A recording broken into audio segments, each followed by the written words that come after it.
Então se coloque sobre os teus pés em nome de Jesus. Daniel capítulo 1, versículo de número 8, que diz assim: então resolveu Daniel, repita assim comigo, Daniel resolveu, decidiu, escolheu. Tudo que nós precisamos fazer nesses dias: resolver, decidir, escolher. Amém? Então Daniel resolveu firmemente não contaminar-se com as finas iguarias do rei, nem com o vinho que ele bebia. Então ele pediu ao chefe dos eunucos que lhe permitisse não contaminar-se. Ora, Deus concedeu a Daniel misericórdia e compreensão da parte do chefe dos eunucos. Disse o chefe dos eunucos: Daniel, tenho medo, Daniel, do meu senhor, o rei.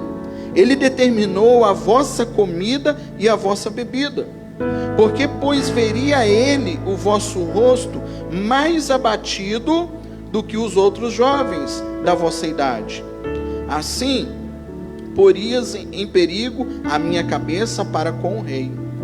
Então disse Daniel ao cozinheiro-chefe, a quem o chefe dos eunucos havia encarregado de cuidar de Daniel, Ananias, Misael e Azarias: experimenta, peço-te, os teus servos durante 10 dias, e que se nos deem legumes a comer e água a beber. Então se veja diante de ti a nossa aparência e a dos jovens que comem das finas iguarias do rei, e segundo vires, age com os teus servos. Ele então atendeu e os experimentou durante 10 dias, e no fim dos 10 dias a sua aparência era melhor. Estavam eles mais robustos do que todos os jovens que comiam das finas iguarias do rei. Amém. Fecha os teus olhos, mas abre o teu coração. Pai, graças te damos nesta noite mais uma vez. A tua palavra foi lida, ela será ministrada, liberada na unção do Espírito. Que o Senhor fale com a tua igreja, que o Senhor continue se manifestando, assim como o Senhor se manifestou no meio dos louvores, que a tua palavra agora seja manifestada no meio da tua igreja. O Senhor tem liberdade para entrar nos lugares mais obscuros da nossa vida. Lugares, meu Deus, onde nós sabemos que encontra-se sujo, e que o Senhor quer entrar, limpar, purificar, para que então estejamos prontos, aptos a serem levados para Ti. Meu Deus, que este dia, que estes dias, que este tempo que vamos viver, o Senhor possa efetuar uma profunda limpeza no nosso ser. Que o Senhor comece a trabalhar de dentro para fora, que o Senhor comece a arrancar tudo aquilo que não provém de Ti, que o Senhor comece a colocar para fora, para que quando o Senhor fizer a limpeza, o Senhor coloque para dentro tudo aquilo que o Senhor sempre projetou, sempre sonhou e desejou para a tua igreja. Nós te louvamos nesta noite, por esta oportunidade que o Senhor nos dá. Meu Deus, nós somos uma igreja madura, e nós temos o entendimento de que o Senhor já poderia ter voltado, que o Senhor já poderia ter consumado, o Senhor poderia já ter executado o teu juízo, mas antes o Senhor tem dado da tua graça e da tua misericórdia. O Senhor tem dado a oportunidade de nos arrependermos dos nossos pecados, abandonarmos os nossos caminhos e nos convertermos ao Senhor. E assim então voltarmos para um lugar de onde nós nunca deveríamos ter saído, que é a tua presença. Fala conosco em o nome do Senhor Jesus. É a oração que nós fazemos e desde já te agradecemos para tudo sempre. Amém e glória a Deus. Pode se sentar em nome de Jesus. Glória a Deus. Vocês estão me ouvindo bem? O pessoal que está aí atrás, me ouvem? O som aqui está muito alto? Está tranquilo? Amém. Os irmãos que estão em pé podem assentar, amém? Fica à vontade. Pode assentar, pode se chegar. Glória a Deus. Irmãos, o livro de Daniel, ele vai retratar o momento em que Deus, ele entrega Jerusalém nas mãos de quem? De Nabucodonosor. rei da Babilônia. É o momento em que é retratado a vontade permissiva de Deus em que Jerusalém fosse sitiada por Nabucodonosor e Nabucodonosor pudesse levar consigo cativos alguns homens, algumas pessoas e alguns itens, utensílios da casa do Senhor. Quando nós falamos de Babilônia, entenda isso, amém? Quando nós falamos de Babilônia, nós estamos falando de um sistema que é preparado, um sistema que é produzido, construído, com o intuito de nos aprisionar a este sistema.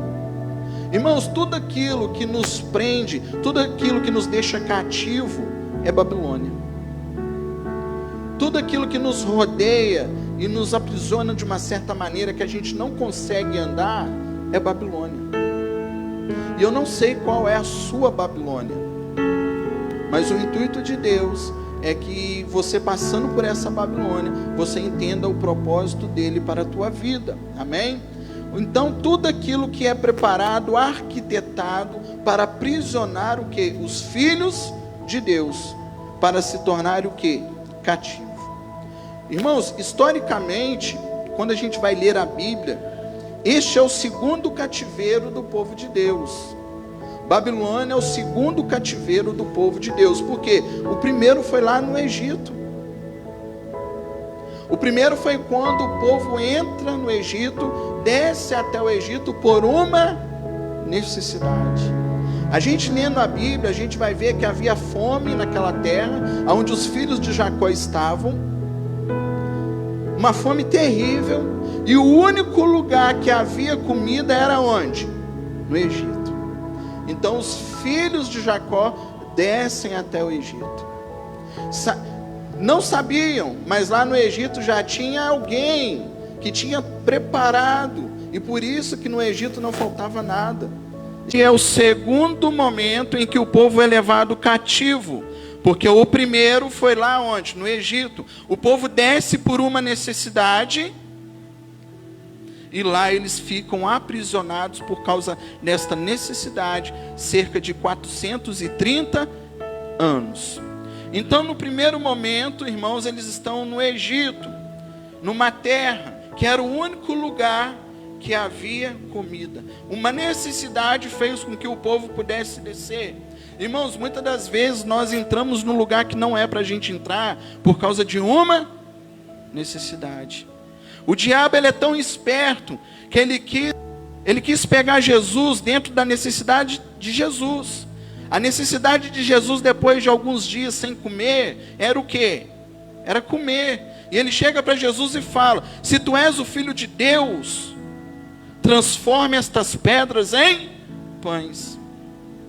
Jesus poderia ter feito, mas não era o intuito de Jesus usar o poder dele para o seu próprio benefício, mas sim para benefício do reino. Então eles descem a essa terra, ficam aprisionados durante 430 anos, até que o Senhor os liberte deste cativeiro, até que o Senhor os tire com seus braços fortes e poderosos desta terra. Já aqui, irmãos, no segundo momento, Babilônia, o cenário é diferente. Eles não são sitiados e levados cativos por causa de uma necessidade, mas sim por causa da desobediência. Por causa da desobediência é que Deus, ele permite que Nabucodonosor então sitie Jerusalém e leve então o povo cativo e fica lá por quase ou cerca de 70 anos. Irmãos, o primeiro cativeiro durou 430, o segundo 70 anos, 500 anos cativos. Irmãos, falando de legumes, é tempo para chuchu. É tempo para chuchu, irmãos. Já que é para falar de legume, vamos falar, é tempo para chuchu. Imagine você 500 anos. E o mais interessante, irmãos, é que todos já tinham conhecimento do primeiro, mas mesmo assim decidiram viver o segundo. Irmãos, o ser humano é complicado. Apanha, apanha, apanha, mas gosta de apanhar de novo. Quem apanhou domingo aqui? O que vocês estão fazendo aqui hoje? Hã? Eu já vi uma imagem no Facebook que o irmão está saindo cheio de chamas. Aí pergunta: de onde você está vindo? Ah, estou vindo do culto em tal lugar. Aqui a pessoa está saindo de olho roxo, mancando, porque Deus tem batido. Mas a gente gosta, irmãos. A gente gosta. Houve uma movimentação ou não houve essa semana? Os cultos foram diferentes. Sabe por quê? Porque a igreja como todo mudou. Não é um, não é dois, não é três. É a unidade. É a igreja, irmãos. Amém? Então eles já tinham vivido o primeiro. Eu não estou falando que eram as mesmas pessoas, mas é o mesmo povo. O povo de Deus. E aí, por causa da desobediência, agora o povo vai sofrer por mais 70 anos. Vamos entender isso melhor lá em Jeremias 25. Abre sua Bíblia comigo em Jeremias 25.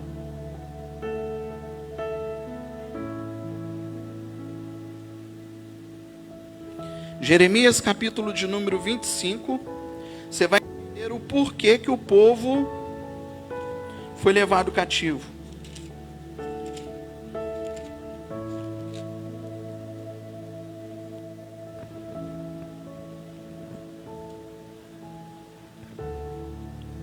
Quem encontrou, diga amém. A leitura é um pouco extensa, irmãos, mas é porque a gente precisa entender. Palavra que veio a Jeremias acerca de todo o povo de Judá, no ano 4 de Jeoaquim, filho de Josias, rei de Judá, ano que era o primeiro de Nabucodonosor, o rei da Babilônia, a qual anunciou Jeremias, o profeta, a todo o povo de Judá e a todos os habitantes de Jerusalém, dizendo: durante 23 anos, desde o 13º de Josias, filho de Amon, o rei de Judá, até hoje, ou seja, 23 anos. Eu vou repetindo, frisando algumas coisas aqui, porque a leitura é extensa, senão a gente lê e perde alguns pontos específicos. Ele está falando que durante 23 anos, até o dia de hoje, ou seja, na ocasião em que foi registrado, tem vindo a mim a palavra do Senhor, e começando de madrugada, eu vos-la tenho anunciado, mas vós não escutastes. Também começando de madrugada, vos enviou o Senhor todos os seus servos, os profetas, mas vós não os escutastes, nem inclinastes os teus ouvidos para ouvir, quando diziam: convertei-vos agora, cada um do seu mau caminho e da maldade das suas ações, e habitai na terra que o Senhor vos deu, e a vossos pais, desde os tempos antigos e para sempre. Rapidamente, qual que era a mensagem que estava sendo pregada durante 23 anos? Arrependei-vos, convertei-vos ao Senhor. Qual é a mensagem que Deus tem repetido, massificando todos os dias conosco aqui? Convertei-vos, sim ou não? Vamos ligando os fatos, para a gente entender aonde nós estamos hoje. Por isso que eu falei que Deus, Ele vem construindo algo em nós. A gente tem ministrado em Deus, porque essa é a direção de Deus. A gente tem falado muito sobre conversão. Convertei-vos, abandonai-vos os vossos caminhos. Então 23 anos a mensagem era: convertei-vos. Irmãos, imagine você 23 anos no culto escutando a mesma coisa: convertei-vos. Por que que Deus não muda a mensagem?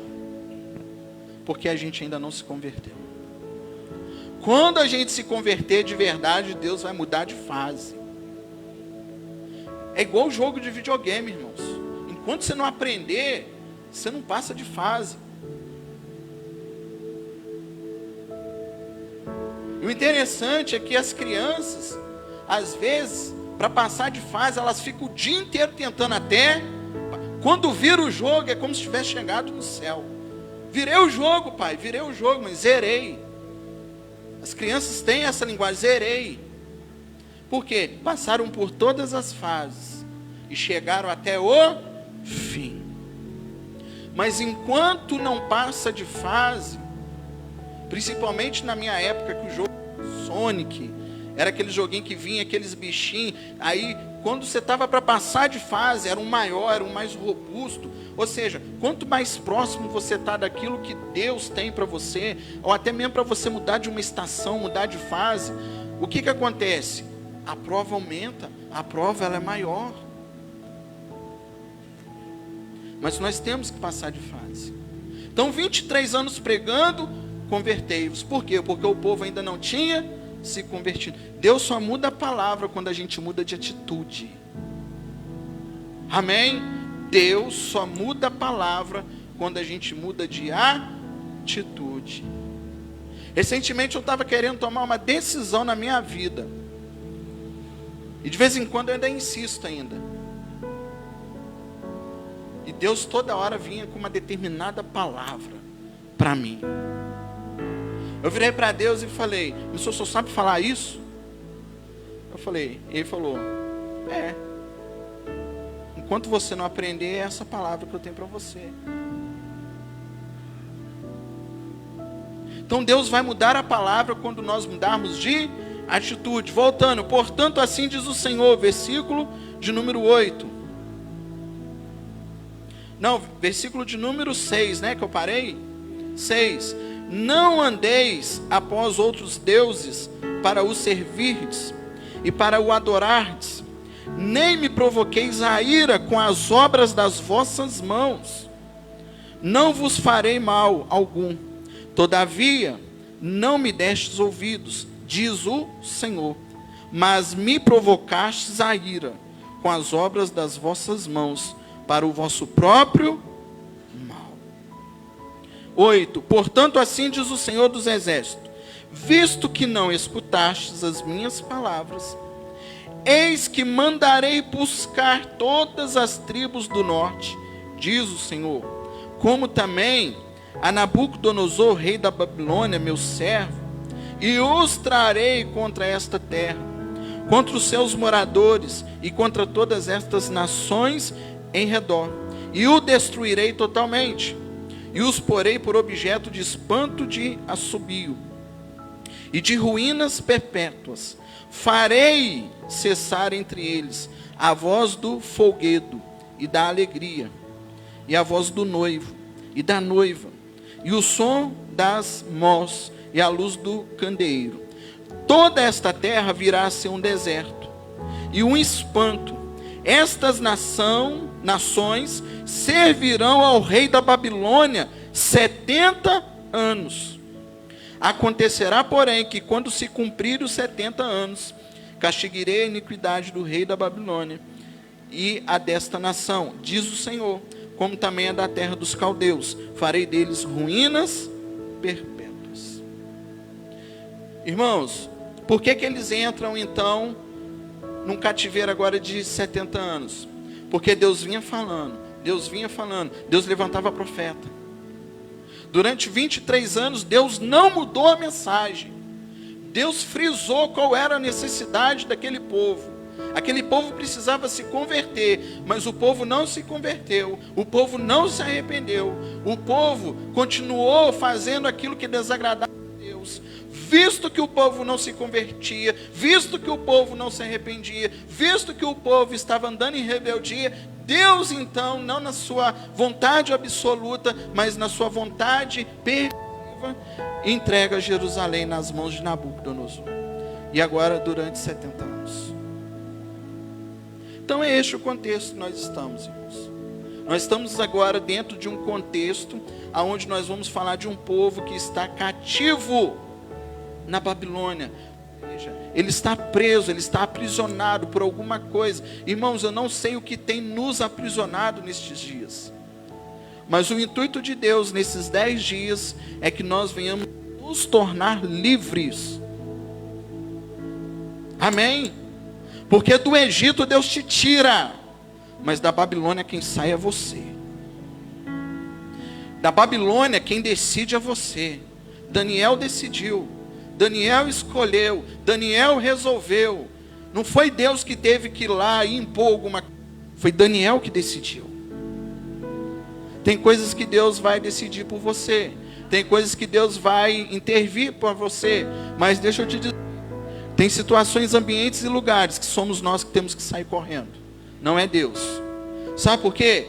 Porque quem entrou lá fomos nós. Talvez pela nossa desobediência, pela nossa insistência em alguma coisa que não era para nós continuarmos insistindo. Amém? Logo, se nós entramos com os nossos pés, porque ninguém nos empurrou para lá, logo nós temos condição de sair. São dias de nós sairmos deste cativeiro. São dias de nós então estarmos diante de uma decisão, diante de uma escolha a ser feita. Irmãos, Daniel, cujo nome significa meu juiz é Deus. Este é o significado do nome de Daniel. Ele era um jovem. A pastora Deisiane falou isso aqui hoje pela manhã. Ele era um jovem de sangue nobre e totalmente o quê? Dependente de Deus, temente a Deus. Amém? Podemos dizer que Daniel era aquele que de fato fez o quê? A diferença na sua geração. Mas o que eu quero frisar aqui nesta noite aqui, o que eu quero iniciar nesses 10 dias de purificação aqui, é o que está no versículo 8, a qual nós lemos, onde o texto diz que Daniel, ele decidiu, ele resolveu, ele tomou uma decisão, ele fez uma escolha. Que escolha foi essa? De não se contaminar. É uma decisão, irmãos. É uma escolha. E o que nós aprendemos aqui no versículo de número 8, quando o texto diz, resolveu Daniel firmemente no seu coração não contaminar-se com as finas iguarias do rei. O que nós aprendemos aqui? Algumas coisas eu quero compartilhar com a igreja nesta noite, para que a gente possa sair entendidos aqui. Primeira coisa, irmãos, que nós vamos aprender aqui, é que vida com Deus se resume em uma única palavra. Sabe qual é? Decisão. Você tem que decidir se você vai viver com Deus ou não. É uma decisão que ninguém pode tomar para você. Então pare de julgar nos outros uma responsabilidade que é tua. Irmãos, ninguém pode caminhar por você. Pode até caminhar contigo, mas por você não tem como, irmãos. Nem a si mesmo e tome a tua cruz. Cada um tem uma cruz. E deixa eu te falar, você que já tem a sua cruz, você deve ajudar o outro a carregar também a cruz dele. Mas é ajudar, não é carregar para ele. Por quê? Porque nós devemos entender que vida com Deus vai exigir de nós responsabilidade. Ninguém aqui é criança, irmãos. Até os nossos jovens aqui hoje, os nossos jovens são maduros, irmãos.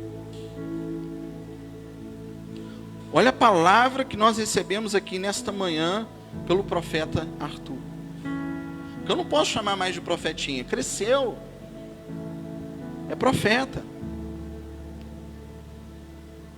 Os nossos jovens são maduros. Então nós temos que entender que vida com Deus vai requerer responsabilidade. E nós vamos ter que tomar uma decisão. Então, irmãos, Daniel decidiu, e isso foi o quê? O suficiente para que ele pudesse se manter puro. Para de julgar na conta do outro aquilo que só você tem que fazer. Ah, pastor, mas também... Não, é você. O problema sou eu. Eu tenho que bater a mão no peito e reconhecer que o problema está comigo. Eu preciso ser o protagonista da minha vida em Deus. Eu preciso assumir as responsabilidades dos meus atos. Eu preciso fazer uma escolha. Eu preciso tomar uma decisão. Irmãos, ninguém teve que chegar para Daniel e falar: ó, se eu fosse você, não se contaminava com esta comida. Foi algo que ele decidiu. Ele chamou a responsabilidade para ele. Ele tomou essa iniciativa. O que nos falta às vezes, irmãos, na presença de Deus, é tomar iniciativa, é chamar a responsabilidade. Não, está comigo, sou eu não vou fazer, e ponto final. Então Daniel, ele decidiu. Irmãos, Daniel é um exemplo para nós, de que é possível sim, estar no mundo, viver neste mundo, e quando eu falo mundo, eu não falo de um sistema pecaminoso, eu falo de uma terra.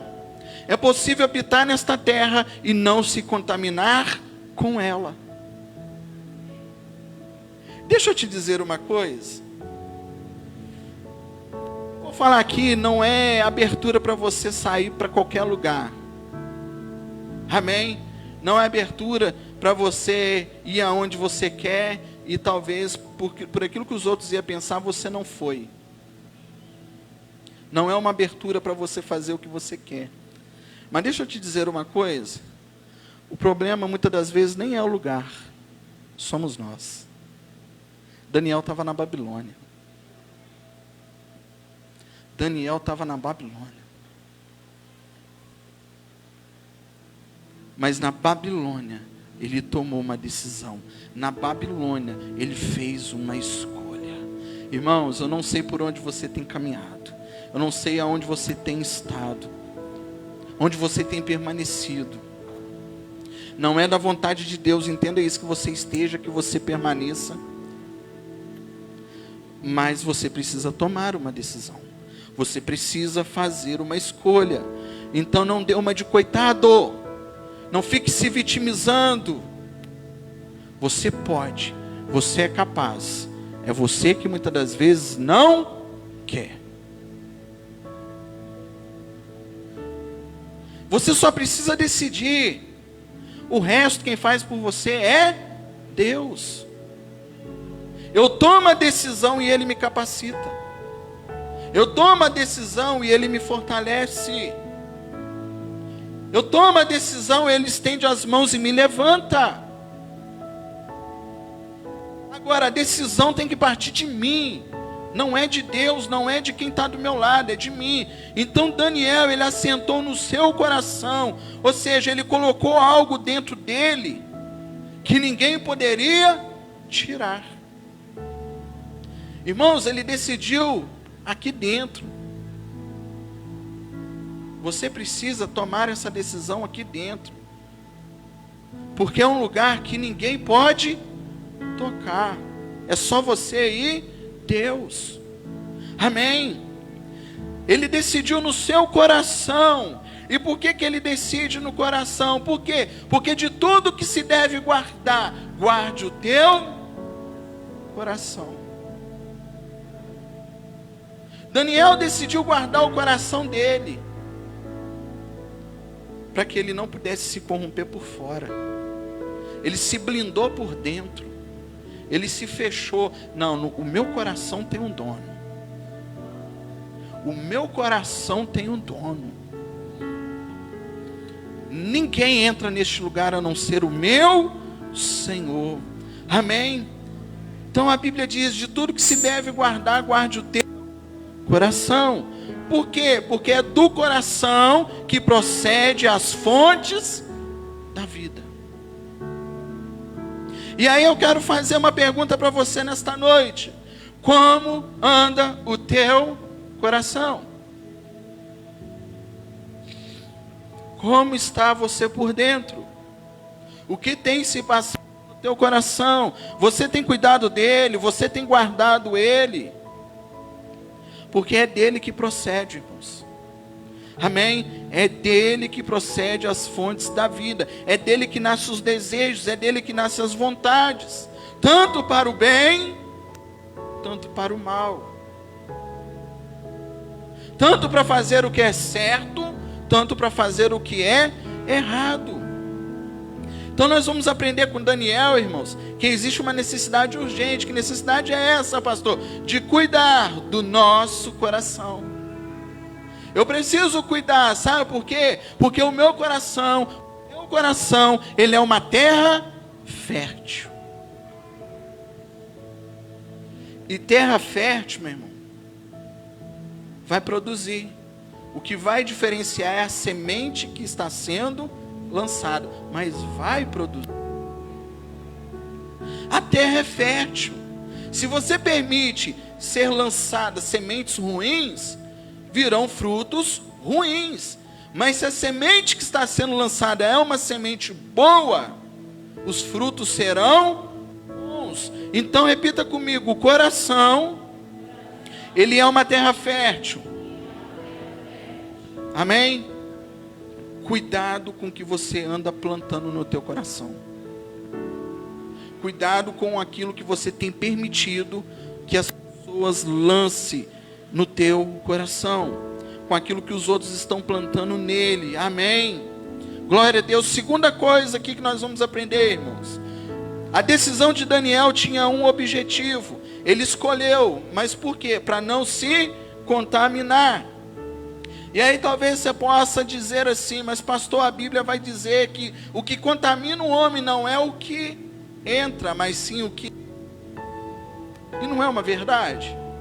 Lá no Novo Testamento vai estar escrito: olha, o que contamina o homem não é o que entra, mas sim o que sai. E agora está Daniel não querendo ter contato com o tipo de alimento que iria entrar. Irmãos, tem hora que a Bíblia ela dá uns nó na nossa cabeça. Amém? E aí você vai dizer: mas não é isso, pastor. É. Mas irmãos, entenda uma coisa. Na verdade, o que estava em questão nem era a comida. Sabe por quê? A comida, quando é orada e abençoada, ela não faz mal. Você corta o mal. Isso não vai te prejudicar a partir do momento que você ora, consagra.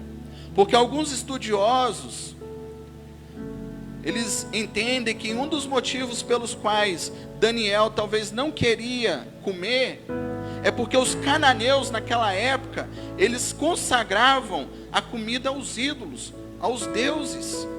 E por isso ele não quis o quê? Se contaminar. Só que se a gente entrar no contexto do que está escrito em todo o livro de Daniel, a gente vai ver que a gente não pode parar só aí. Talvez seja um dos motivos. Mas eu entendo, irmãos, que Daniel ele tinha um propósito muito maior. E não era nem simplesmente o fato de comer ou não comer. Porque a comida, quando ela é orada, abençoada, ela não pode nos contaminar. A Bíblia fala sobre isso. Então o que estava em jogo? Irmão, o que estava em jogo era um posicionamento da parte daqueles que decidiram fazer a diferença. O que estava em jogo era um posicionamento de Daniel e de seus amigos em de fazer a diferença numa terra estrangeira. Qual é a decisão que eu preciso tomar hoje? De fazer a diferença. Irmãos, não é porque os outros vão comer, não é porque os outros vão beber que eu vou beber, não é porque os outros vão andar de qualquer maneira que eu vou andar de qualquer maneira. Então nós como igreja, irmãos, nós precisamos nos posicionar nesses dias. Nós precisamos fazer a diferença nesses dias. Não dá mais para nós continuarmos fazendo porque os outros estão fazendo. Não dá, porque galinha que acompanha pato morre afogado. Já existe um ditado popular.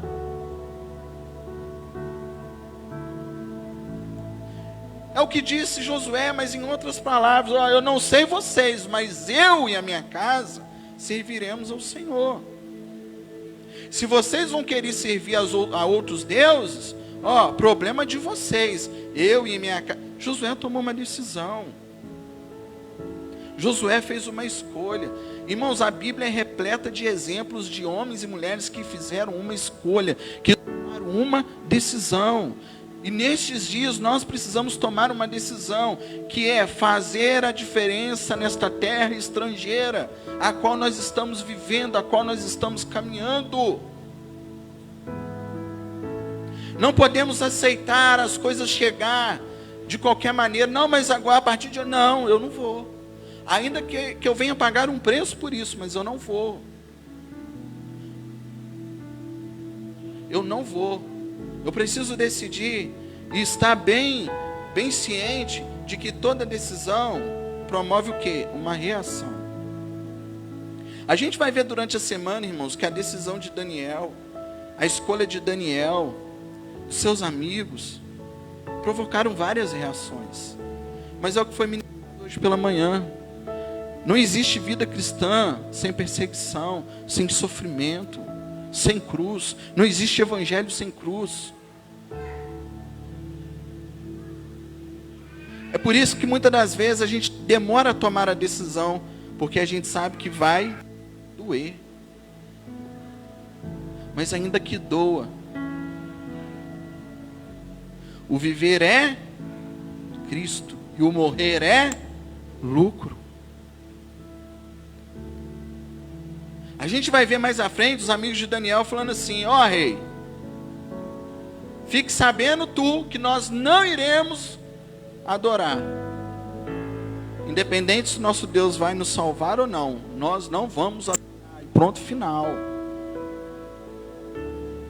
A nossa vida é feita de escolhas, de decisões que só nós podemos fazer. Então, irmãos, entenda isso. Jesus não nos chamou para sermos iguais. Jesus nos chamou para fazer o quê? A diferença.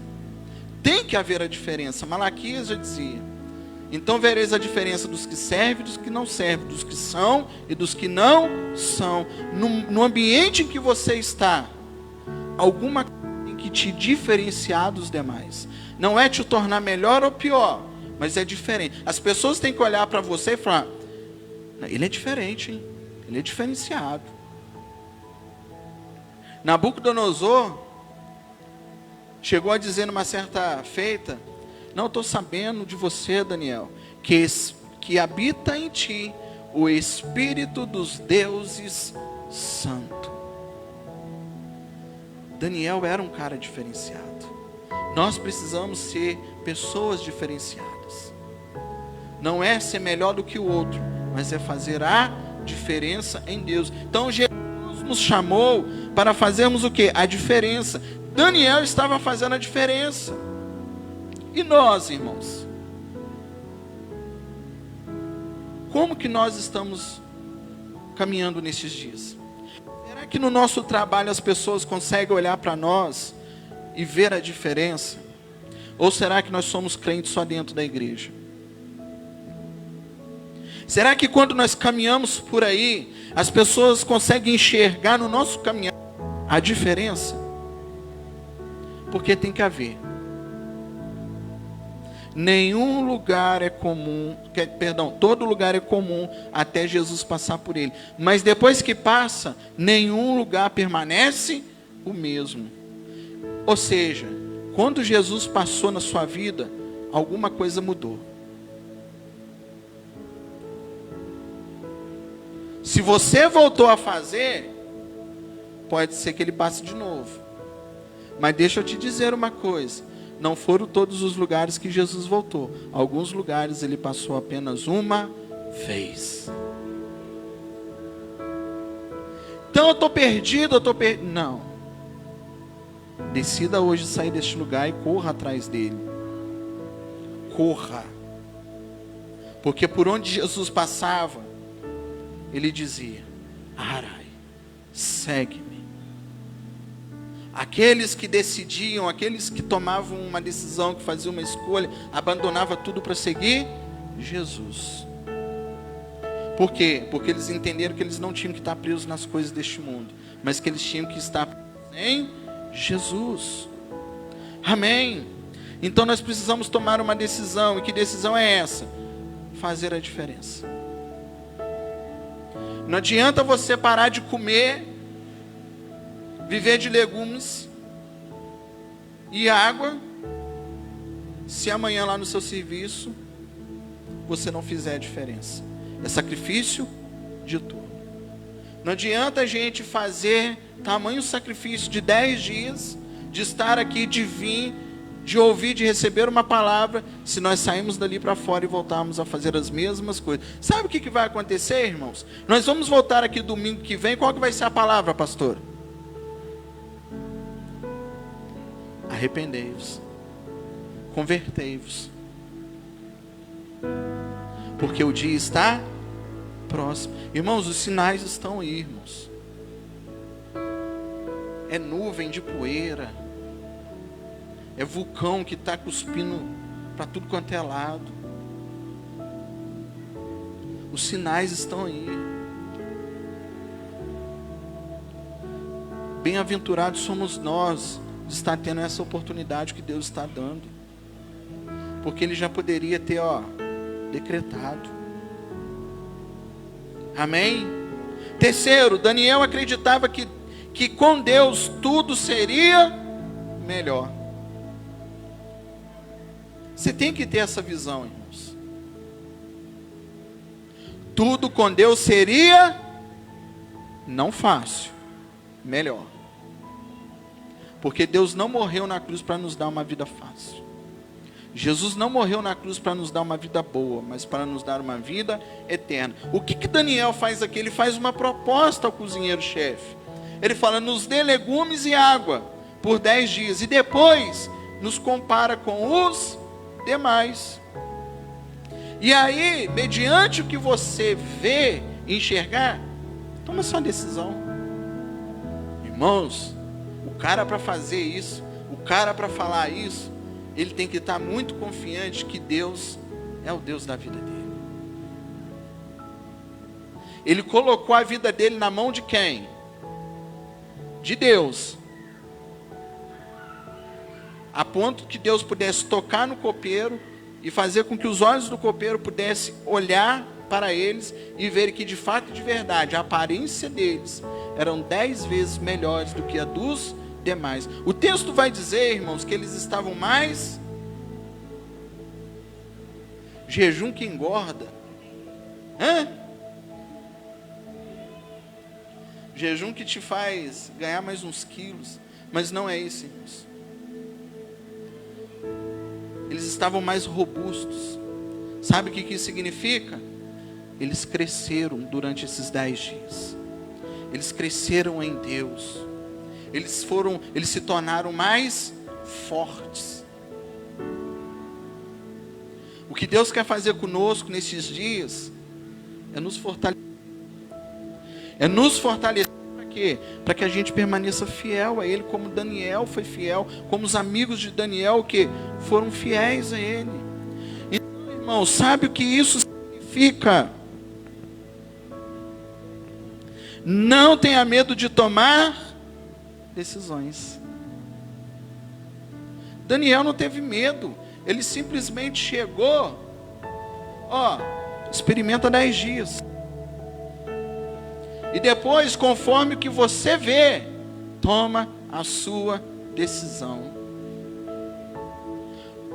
Acelerando, qual que foi o resultado?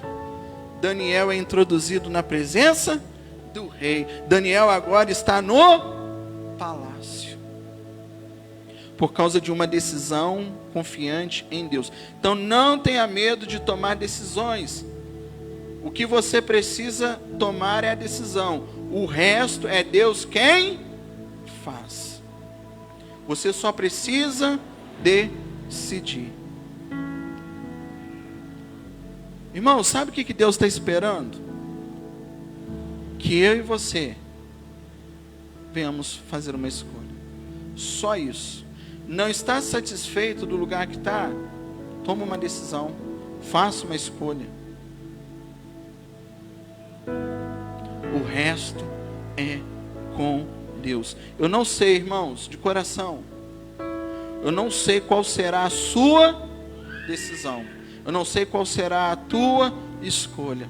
Agora eu quero falar como Josué falou. Eu não sei quanto a vocês, mas eu e a minha casa, nós vamos escolher Deus.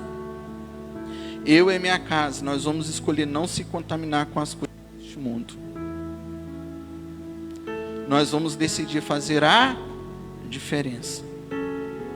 Porque muitas das vezes, irmãos, não serão as nossas palavras, não serão os nossos sermões, mas será a nossa vida.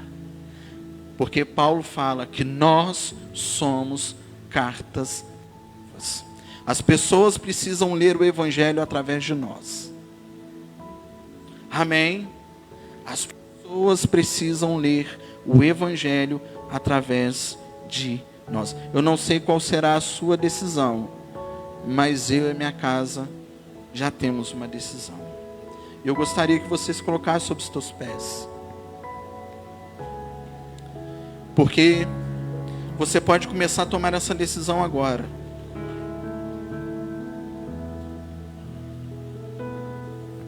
Você pode começar a fazer a sua escolha agora. Você não precisa ir embora para sua casa, esperar que a segunda-feira, uma nova semana se inicie. Não, você pode fazer uma escolha agora.